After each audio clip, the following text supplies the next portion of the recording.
Hello, hello, hello, everyone. How are you today on day 3 of our self care journey to well being, to self care and well being? I hope that you've enjoyed the first 2 days of our live series. You might recall that on day 1, we focused on the power of choice, the foundation of our self care model. Of course, if you haven't seen that video, please just go back to the replay of day 1. And on day 2, let's see, what did we talk about on day 2? It was breathing, right? On day 2, it was all about mindful breathing and how that could help us ground ourselves and reset during stressful moments. And today we are diving into a new theme. We're talking about calming activities. We're going to explore how choosing calming practices can help us find peace amidst the chaos of everyday life. And sometimes our life isn't chaotic, but sometimes it's just stressful, right? Overwhelming. So, how to find calm even when things feel overwhelming. Now, no matter how busy or challenging your day gets, you have the ability to create moments of calm by consciously choosing. Again, we're talking about choosing, being aware of what you're choosing calming activities in this case. We can reduce stress, we can find balance, and of course, we can restore our energy. Just a quick introduction before we keep going. If you're on this YouTube channel, you know that I'm Linda G. Robert. I am your Back in the Groove Again coach. And this week, it's all about self-care and self-love. And I just published a book called Loving Me, a practical guide to loving you more.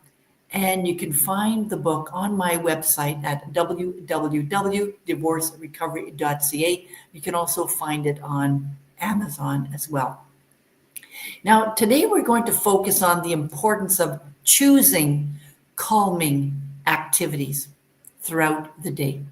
These activities can be simple, they can be really simple, yet really powerful ways to reset your mind and reset your body, especially when things feel overwhelming. And by taking a few moments to pause and to engage in calming activities, you can shift your energy and regain control over your emotional state. And I want you to think about, think about a moment that you really felt stressed out. Oh my goodness. And maybe it was at work, or maybe it was with your family, or maybe it was just during, a busy time in your life. So I want you to think about that. And I'm wondering if you had a moment when you took a deep breath, when you paused and you chose to do something calming for yourself instead of living in this chaos, living in this overwhelm. That's, of course, what we're going to be talking about today, is finding those moments, even in the midst of chaos. Now, I'm going to stop sharing my screen here just for a moment. I'll stop sharing my screen. And let's continue. So, we're talking about calming activities today. And you notice in the model, we will be completing it by the end of the week. So today we're talking about calming, but Monday we talked about choosing, and yesterday was all about breathing.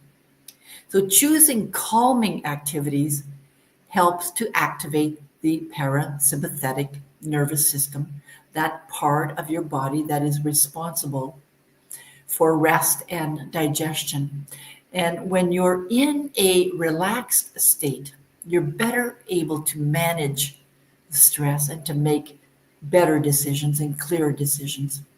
Yesterday, we talked about taking some deep breaths to activate the parasympathetic nervous system, the relaxation response. And today it's all about other types of calming activities. So the key is intention. When you intentionally choose calming activities, you're telling your body, you're telling your mind that it's okay to slow down amidst all this busyness. It's okay. You don't have to be in flight or fight mode all of the time. And I think this is part of the challenge is we keep thinking this is the way it has to be all the time. But it's really not. And so it's choosing with intention to either do some breathing like we talked about yesterday or to do some other type of calming activities. Choosing, right? Because you can choose that. You have a choice.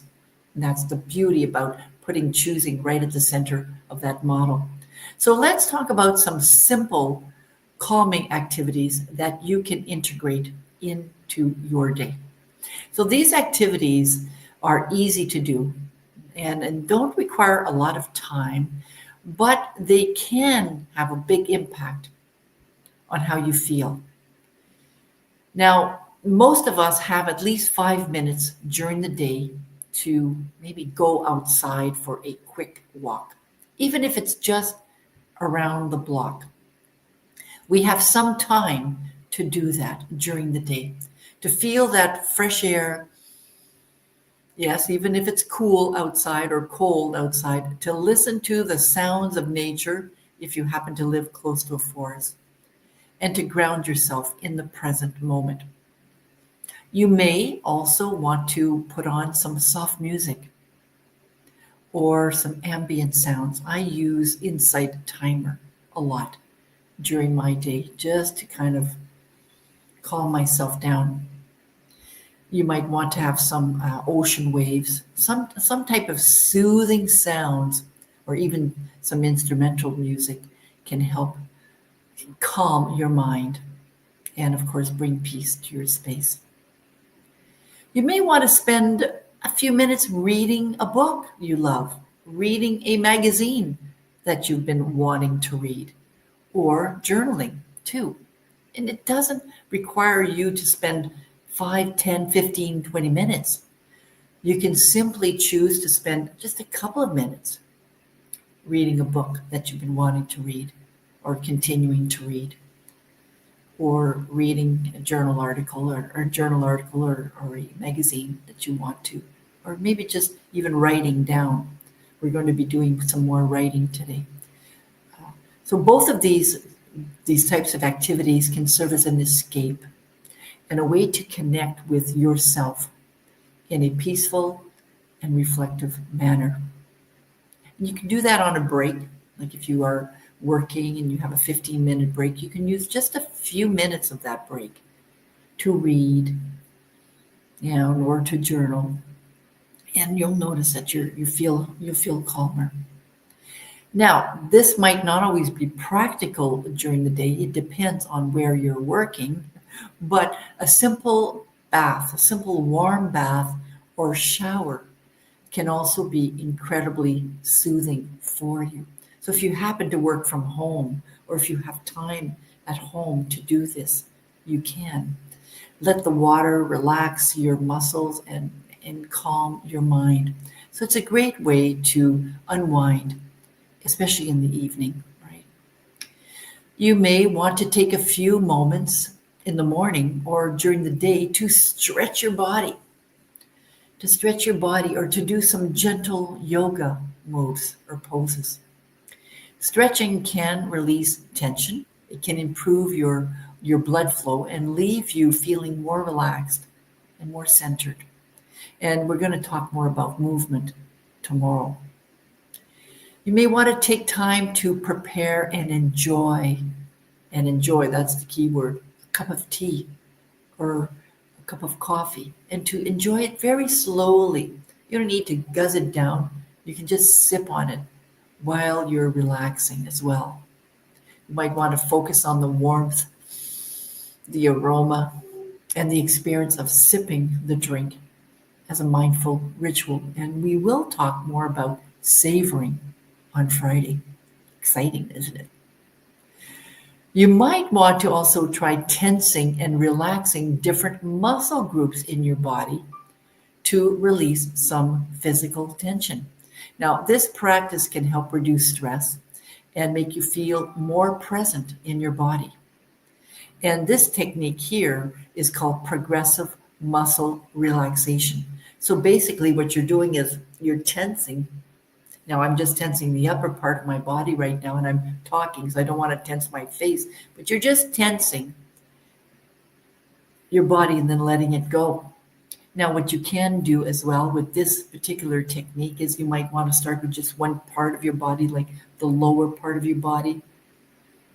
Tense it for a few seconds and let it go, and then gradually build your way up, or a very quick way, which is not called the progressive muscle relaxation technique. I believe it's called the active. I don't remember the name of that one, where you're tensing your entire body at the same time for a few seconds, right? You don't want to be causing any pain or anything like that. And then letting it go. So that will help you feel, your body will feel more relaxed at that time too, more calm. Now, choosing calming activities throughout the day isn't just about feeling better. It's an act of self-love, and that's what we're talking about this week, right? Self-care and self-love. It's about showing yourself some kindness and compassion. We tend to be kind towards others. We tend to have a lot of compassion towards others, and we tend to forget ourselves when things are really, really busy. So you want to act kind to yourself and practice some self-compassion. So these calming types of activities are great ways of doing it during the day, especially when you've got a crazy busy day, ahead, or you've got a busy week ahead of you. Now, by prioritizing your well-being, you're sending a message, a really clear message to your mind and to your body that you deserve peace, you deserve rest, and you deserve to relax. Absolutely. In fact, these small choices can have a ripple effect, making you more resilient and better equipped to handle life's challenges. Now, I'd like to hear from you. If you're watching the replay, if you're watching this live, comment and share one calming activity that you plan to incorporate in your day. I'd love to hear what you plan on doing or what you're currently doing to bring in a little bit more calm in your day-to-day life. Now, it could be something really small, like taking a mindful tea break or going for a walk outside. How will you choose to bring calm in your day? All right, now it's time to journal. So grab your journal, grab a pen or a pencil, and I've got a few more journaling questions for you. I want you to think about your daily routine. Okay, think about your daily routine. My question is, where can you find moments to consciously choose calming activities? So where in your day are there moments where you could intentionally incorporate some calming activities? That's one question. Now, when you're feeling stressed, how can you quickly reset by engaging in one of these practices? That's the second question. When you're feeling stressed, how could you quickly reset by engaging in one of these practices? For me, I tend to use breathing a lot, but I also use a lot of visualization, which is just closing my mind and creating images in my mind. It's almost like a daydreaming thing, creating images in my mind, and I might see myself at a beautiful beach in Cuba or in Mexico, and I can hear the ocean waves. So that's one of the ways that I also use to reset, to feel calm, and then just get back to the work that I had started. So when you're feeling stressed, how can you quickly reset by engaging in one of these practices? That's the second question. Here's another question. What would it feel like to create space for calm throughout your day? What would it feel like if you just decided to add one calming activity during your day? What would that feel like for you? For me, it would be something to look forward to. I started practicing mindfulness meditation many years ago. But before that, I didn't even think of adding it. It wasn't even on my radar at all. And, I've been doing that for several years now. And in between clients or in between students, like when I have 15 minutes in between appointments, I might lay down, I might sit down, but I will close my eyes and just relax.